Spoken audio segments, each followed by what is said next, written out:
I'm an educator, I'm an academic, and therefore I do have to have slides, talking points, things that I consider critical and essential. So thinking about this topic, government assets reconsidered, my first perspective was to label this to infinity and beyond. And then I realized, no, that's already been taken, so I can't use that one. So I want to talk about the past to the present to the future, some thoughts after 40 years of doing property and asset management. So want to cover some of these issues. So first off, thank you. Oh, this is so cool. I have not had the opportunity to address the Asset Leadership Network before. Most of my work has been at other places, or I've just been doing other things at the time when the meeting. So this is an absolutely superb opportunity.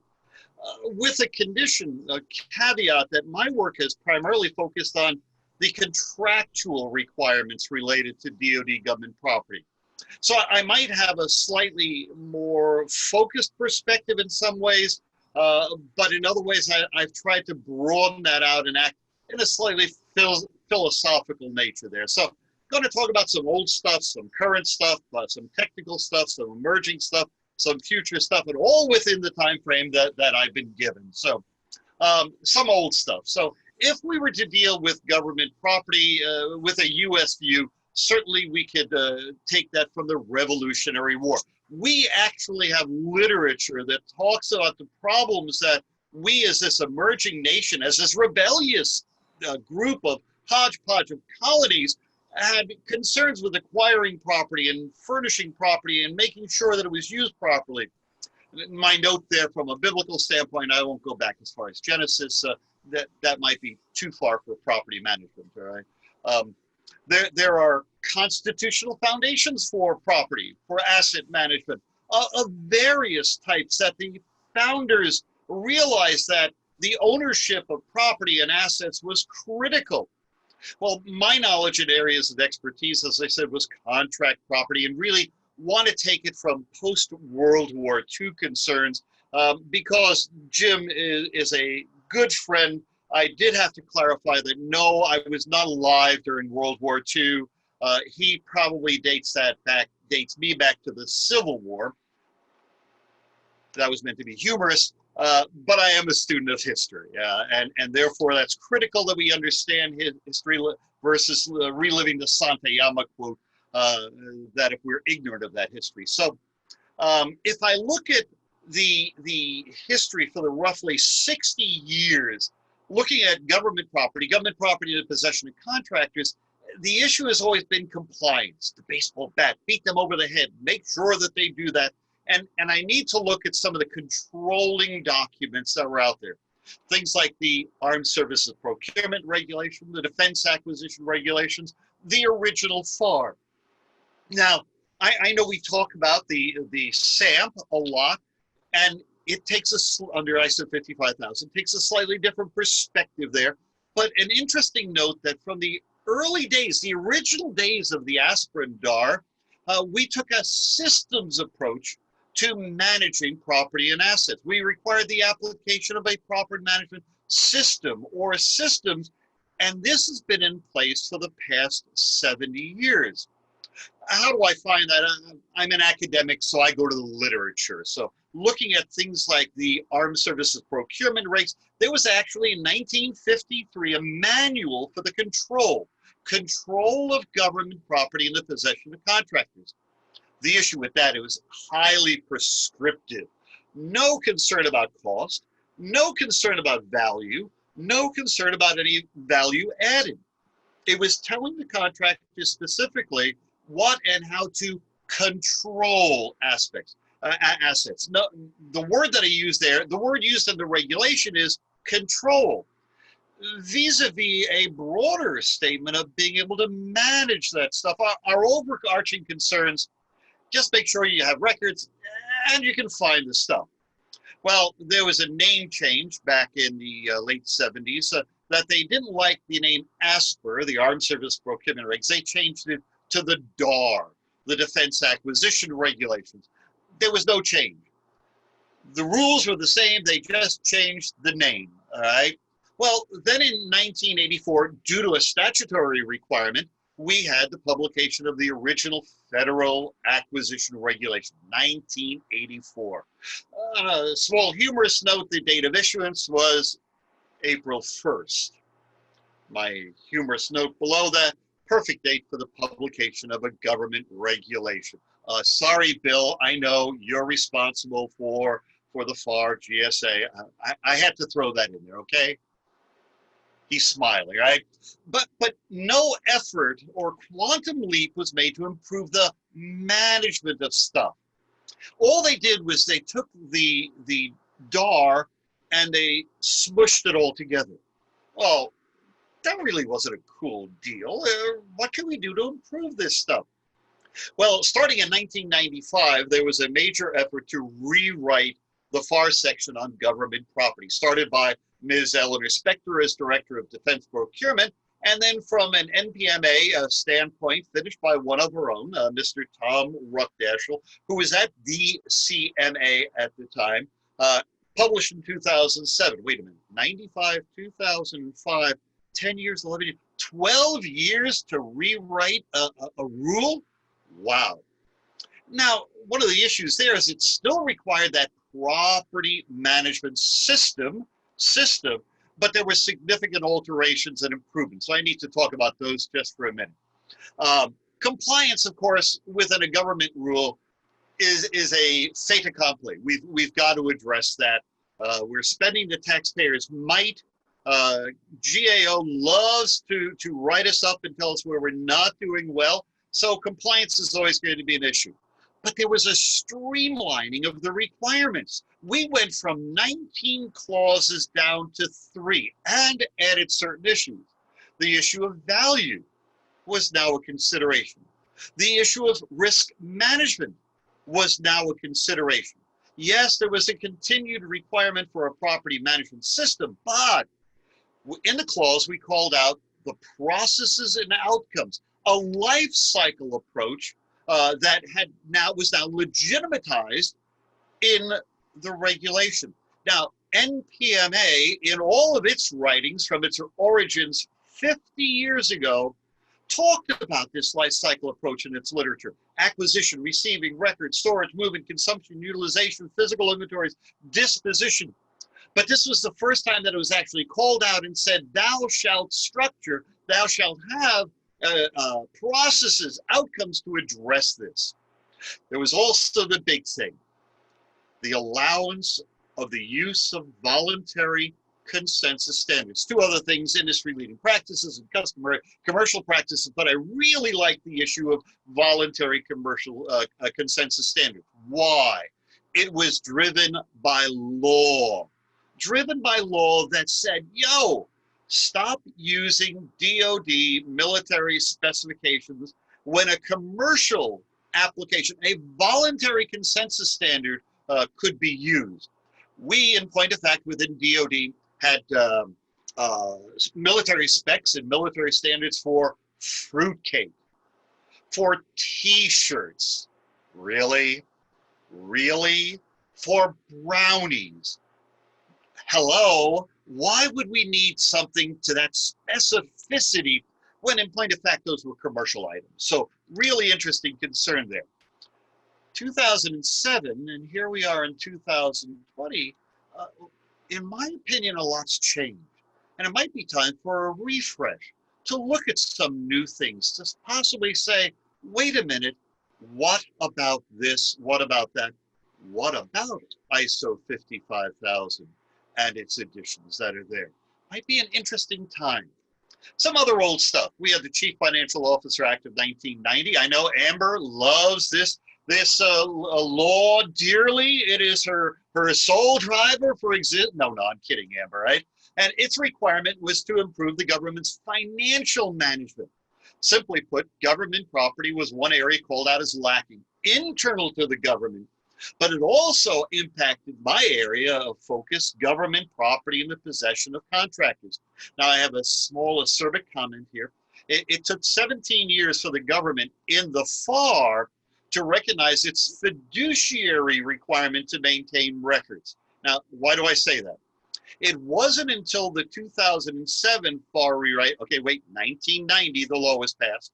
2007, it was actually changed where we dispelled that notion that contractors kept the government's official records for property. Rather interestingly, I think that created a whole furor. Amber, of course, was responsible for DODI 5064, creating the Accountable Property System of Record, an APSR, not to be confused with the ASPRA. So rather interesting that we see these type of changes being driven from an accounting standpoint. That's Chief Financial Officer Act definitely led to FIRE, the Financial Improvement Audit Readiness, remediation, right? And a small little dig in the side of my agency. DOD has not received a clean audit opinion. I'm sure Amber addressed that. I thought you would, Amber, but we have not got one. Other non-DOD activities have. NASA, and they constantly rub my nose into it. They have a clean audit opinion in accordance with the Chief Financial Officer. DOE does. So wait a minute. That's looking at it from an accounting standpoint. And I'll echo words that have already been stated, not only today, but in previous presenters. There was no holistic perspective. The singular focus was on accounting rules with no systematic integration with asset management. Interesting. Amber has mentioned, and Bill has mentioned, that now they're looking at this more integrated approach, right? But I have to say this is really cool. People are looking at us, which is not all bad. We have VCSs, value-added functions, interconnectivity, data requirements, big data, and of course ISO 55000 plus its additions. So let me talk about these for a minute. VCSs, such a powerful document. At the C-suite level, oh my goodness, 55,000, 55,001, 55,002, some expansion there. And from my readings, there are even more coming, 55,010, 55,011. Powerful document at the top levels. Bill in the GSA representation applying to all of the government would be such a powerful, powerful move. The floor or working level documents, the ASTM VCSs, the E53 committee, those are more the how-to, the specific standards, the quantifications related to performance, specific application concerns that were lacking in the past. We did things the way we did them because that's the way we always did them. And a dear friend had this quote, if we always do what we always did, we will always get what we always got. And that doesn't work today. Doesn't work today. I've seen a gradual shift from compliance to value added, synergistic approaches, these holistic approaches. And one of my favorites comes out of an NBMA publication by Bob McFarland. He did a series of articles on value-based asset management, documented evidence of property management value. Absolutely superb quantification. You know, we always like to say, well, what value does this bring? Here, in his empirical research, provided us empirical evidence of the cost savings, the cost benefit of why we need to do this properly. And here's the cool part, so that you don't think it was an isolated incident, an N of one. There have been a number of other corporations and entities that replicated his application to show its value. Really cool issues there.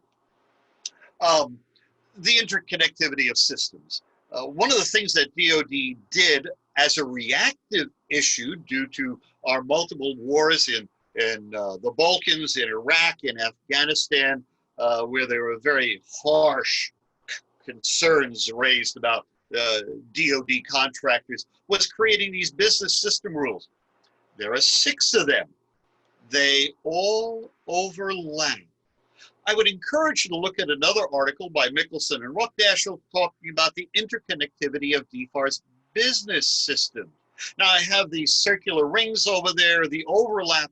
We are involved in all of these aspects within a systems approach. Very interesting article.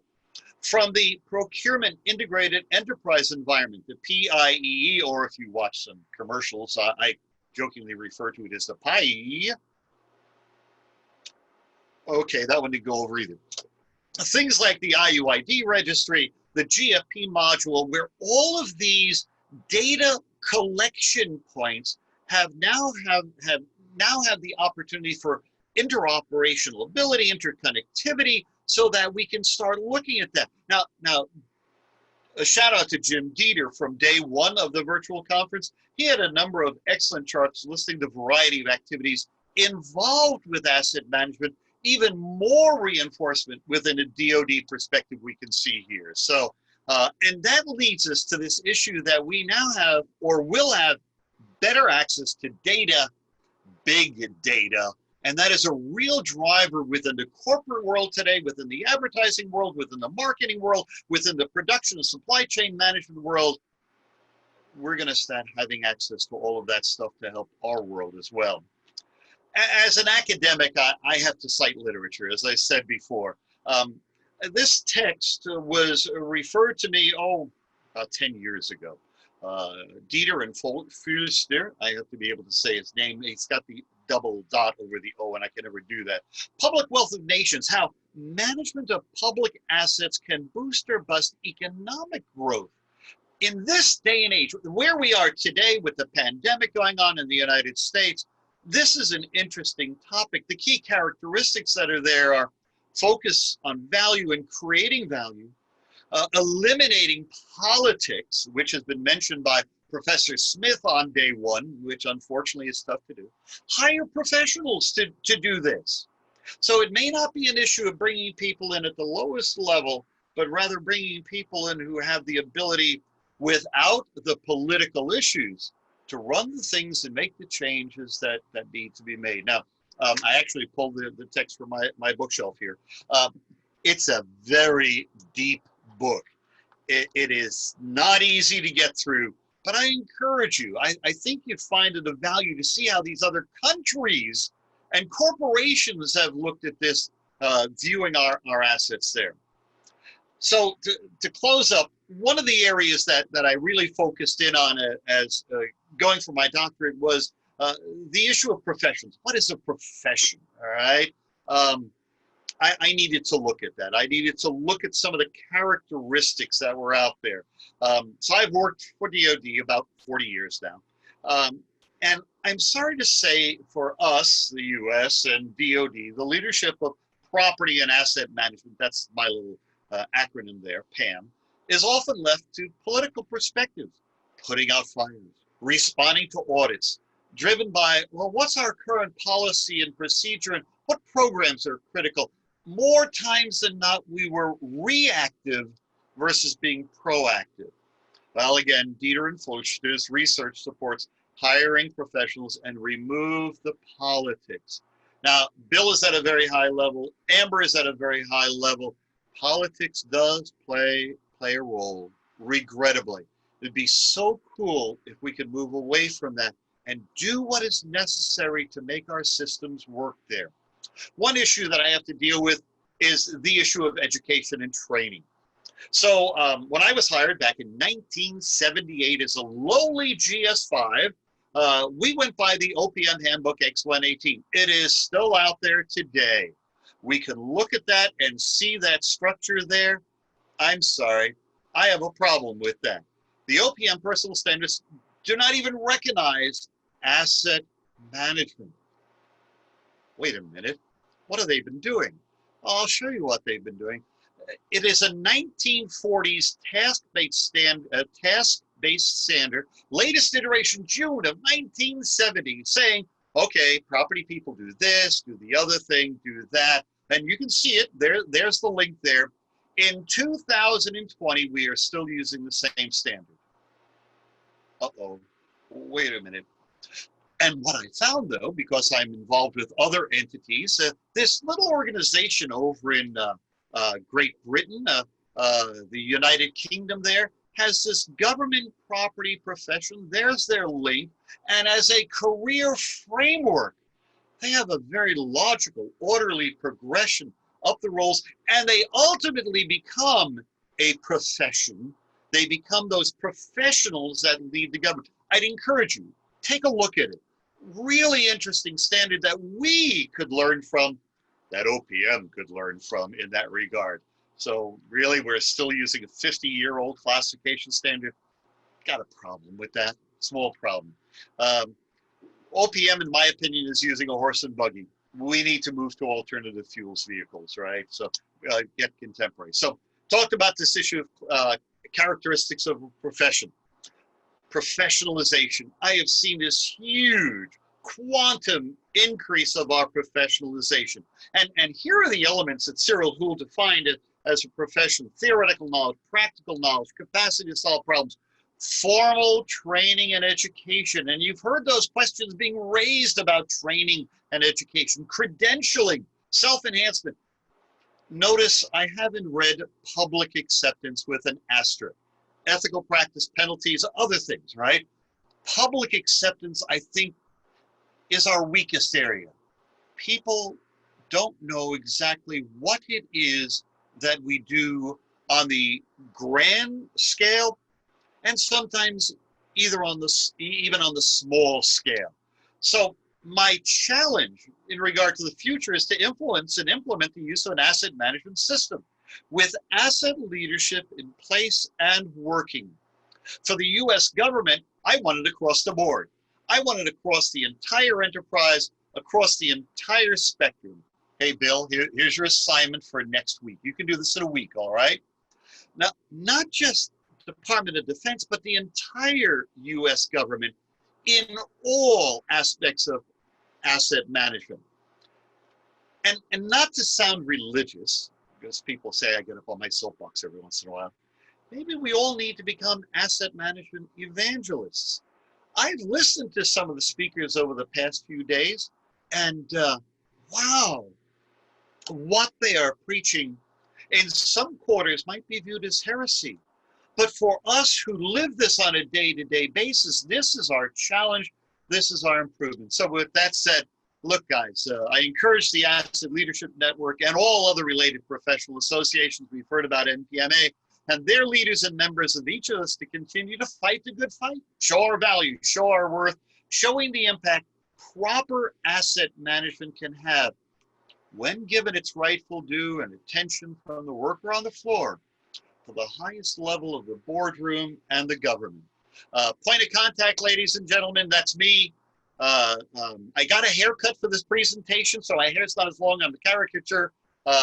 There's my phone number. There's my email. There's my website. Would be glad to hear from any of you. So, Bob, I'm going to stop sharing my screen, and if you got anything there, any comments that came in?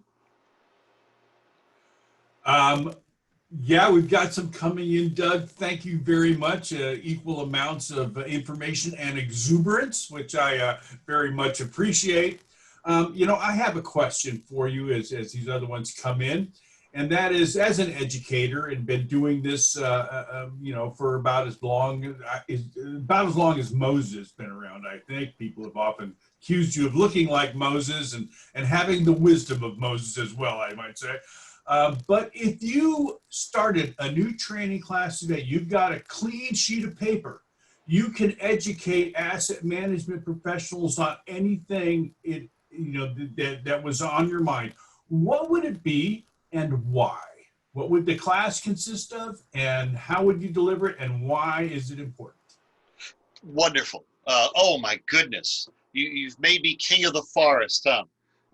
So quite clearly, now I am not an expert in ISO 55000 and its additional items, but I'd start right there.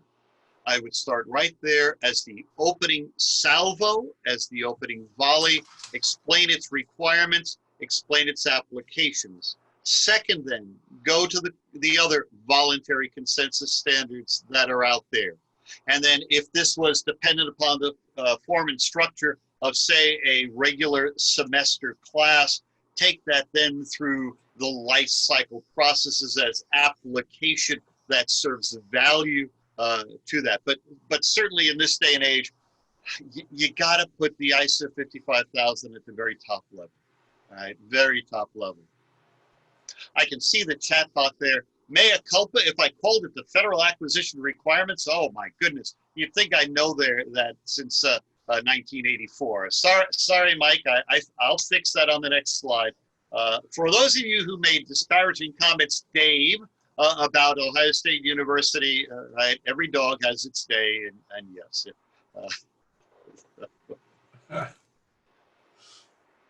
There's an interesting question from Mike. It was technology and management processes have improved dramatically since 2007. So revisiting the FAR makes sense. What would it take to encourage a rewrite? Ooh, better answer. Get a better answer of that from Bill. Certainly, DoD is a major player, but GSA is the daddy of it. So they're involved with the DAR Council and the Civilian Agency Council, changing regulations today under the current environment, political environment, I'm saying, might be a little bit on the difficult side. Though there are changes being made piecemeal, bits and pieces by various DoD requirements out there. Can't give you a good answer on that one, Bob. I'll leave it to the much smarter people than me on my left-hand side of the screen here. Okay, well, in that case, any thoughts on asset management and crisis management and how they would intersect? Absolutely, there's an intersectivity to both. Look at the pandemic today. Everybody's pointing fingers as to having personal protective equipment. Why did we have this?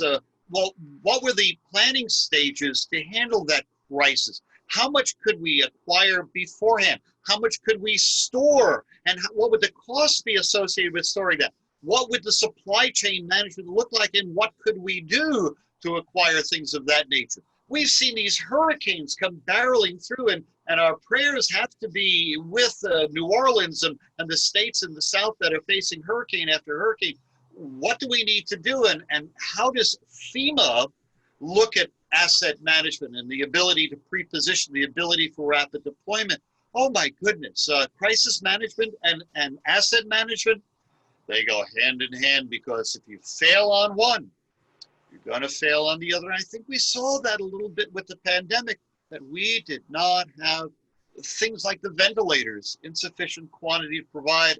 And then we started yelling and screaming and ranting and raving and trying to put into place DPAS, the Defense Production Act requirements for rapid acquisitions that are there.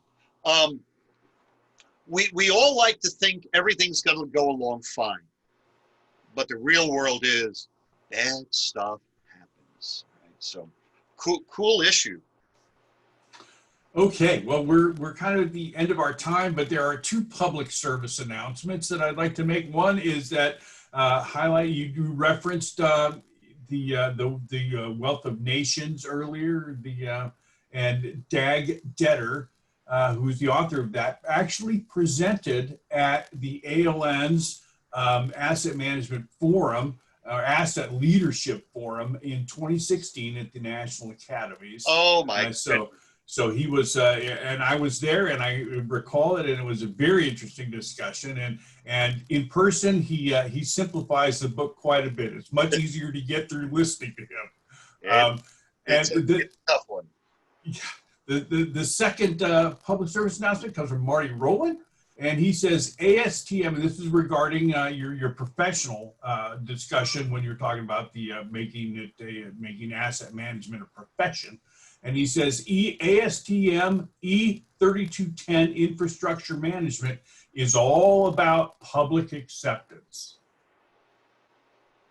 So we're moving on it, and I know that you have been a great proponent of making asset management a true profession, and I appreciate it, and appreciate all that you've done for the ALN and for NPMA and the government property asset management profession in general, for the time that you spent at DAU and trained literally thousands, probably tens of thousands of people in the skills of asset management, but also in really looking at, from a value perspective, what asset and property management, or PAM, may do for organizations, for individuals, as well as for our society in general. So thank you very much, Doug, for that. Appreciate it.